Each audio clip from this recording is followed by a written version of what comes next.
yes, yes, yes, yes. I haven't done this since March 6th.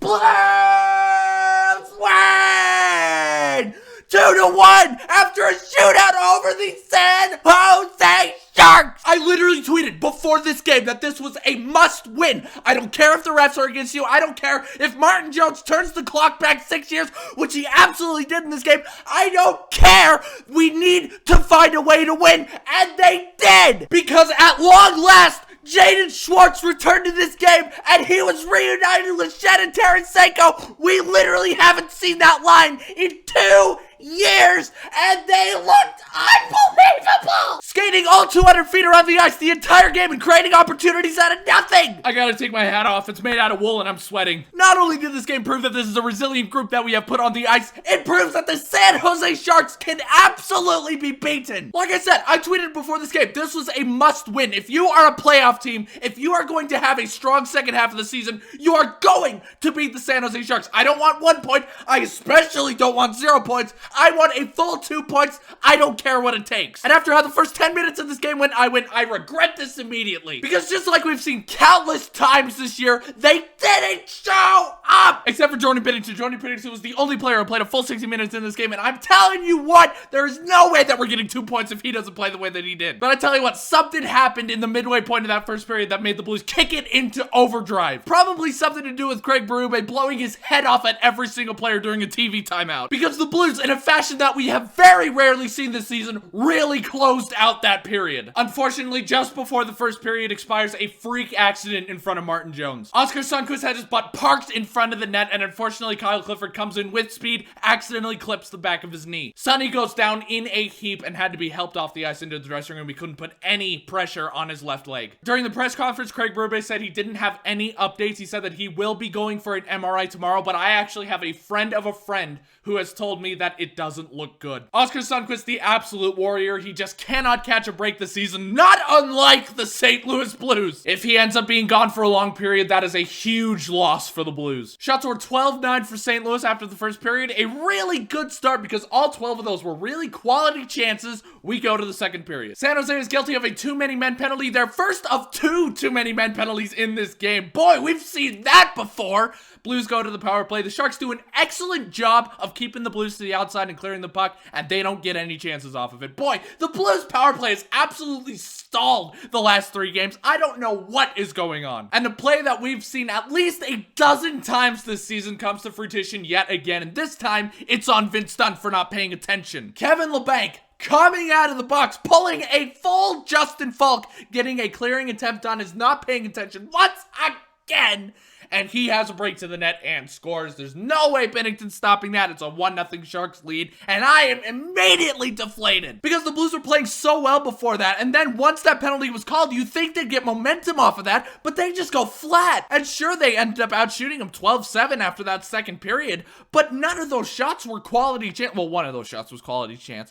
But they just kept lazily shooting it from the point. Just bad shots. Easy saves by Martin Jones. Once again, making him appear like he turned back the clock 4 years. And once again, the Blues are trailing going into the third period. And I tweeted out, you have 1 chance to finish this game off. I expect you to finish this game off. I don't care what it takes.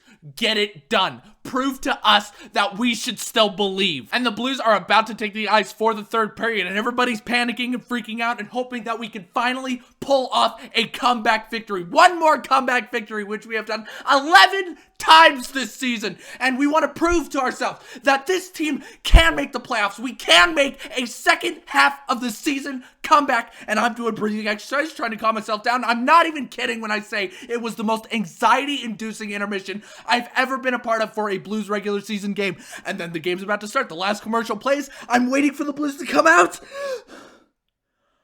And they look amazing! Because not only are the Blues playing hockey, they're playing Blues hockey. Big crunching hits, beautiful passes, gorgeous dekes, and chances galore.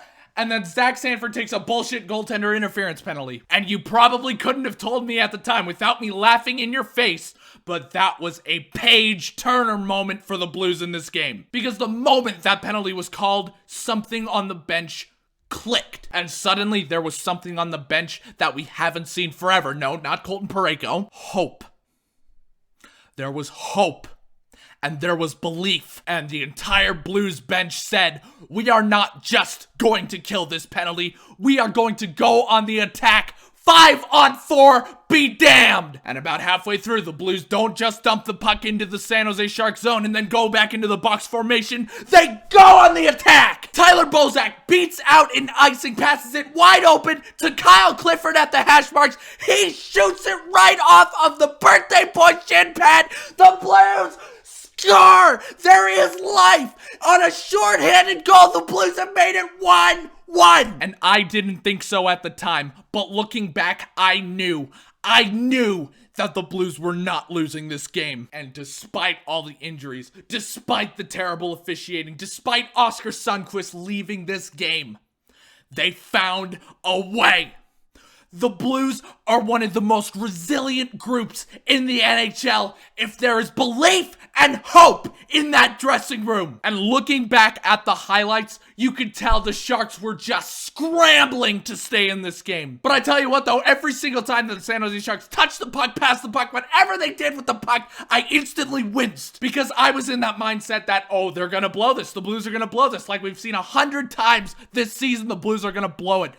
But this time was different because they didn't! The Blues easily could have made it 5-1 during that third period, but Martin Jones once again turns back the clock and we head to overtime. And I stood by that tweet. I said, I don't want 1 point, I want 2! And for the rest of that game, so did the Blues. And then with 2:50 to go in overtime, Vince Dunn very nearly costs us the game. Because as we've seen so many times, his unmotivation absolutely showed, and he was lazy going to the bench for that change. And in overtime, the Blues are called for too many men. And the Sharks had all the momentum in that power play, and Jordan Binnington and the penalty killers come up huge. Ryan O'Reilly and Justin Falk are your MVPs for that freaking overtime period because without them, there's no way we're winning this game. And once again, against all odds, the Sharks had 4 shots on that power play, and it happened to be the only 4 shots of the overtime period.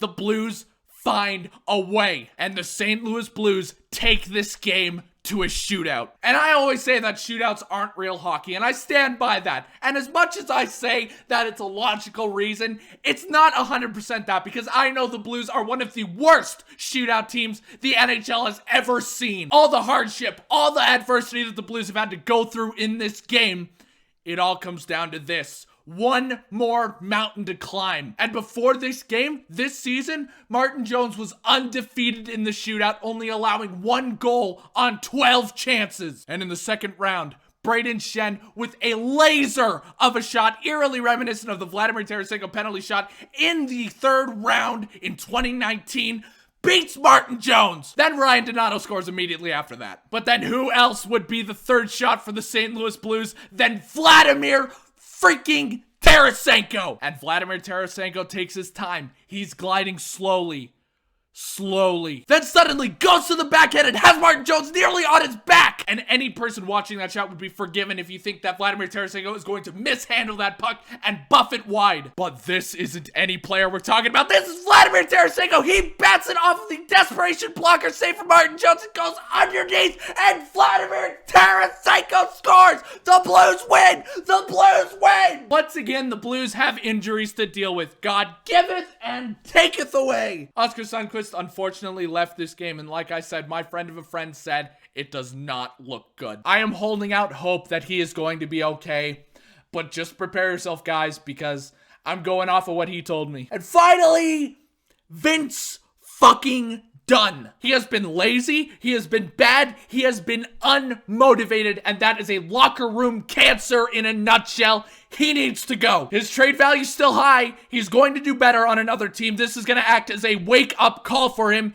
I can't have him on this team anymore. I cannot take it. He is not good enough. Give the spot to a player who actually gives a damn. Let's go to questions before my voice gives out. Was anyone else afraid that we were one loss away from Robert Bortuzzo dropping the gloves in practice again? Look on the bright side. We are 1-0 in Stanley Cup victories when Robert Bortuzzo drops the gloves with somebody in practice. Shut up. I'm superstitious that way. Is it me or is Kyrou selfish with the puck? I feel like he tries to get too fancy too often, which causes turnovers. No, I am absolutely with you there. He needs to simplify his game. I'm 90% sure at least half of the Blues turnovers in this game came from Jordan Kyrou being too fancy with this puck. Listen, I know he's a good player, but I think he's getting a little cocky. If he simplifies his game, he plays better. Enough said. Just one more, my throat is literally giving out. Are you surprised that Tank came out so dominant after injury? We saw how easily he turned the puck over in the bubble, and I told you guys to expect that exact same thing to happen in the first 5 games of his return. But now, Tank's confident. He is ready to be a full-time contributor to this lineup, and that is dangerous for the other 30 franchises in the NHL. So to answer your question, yes, I am very surprised,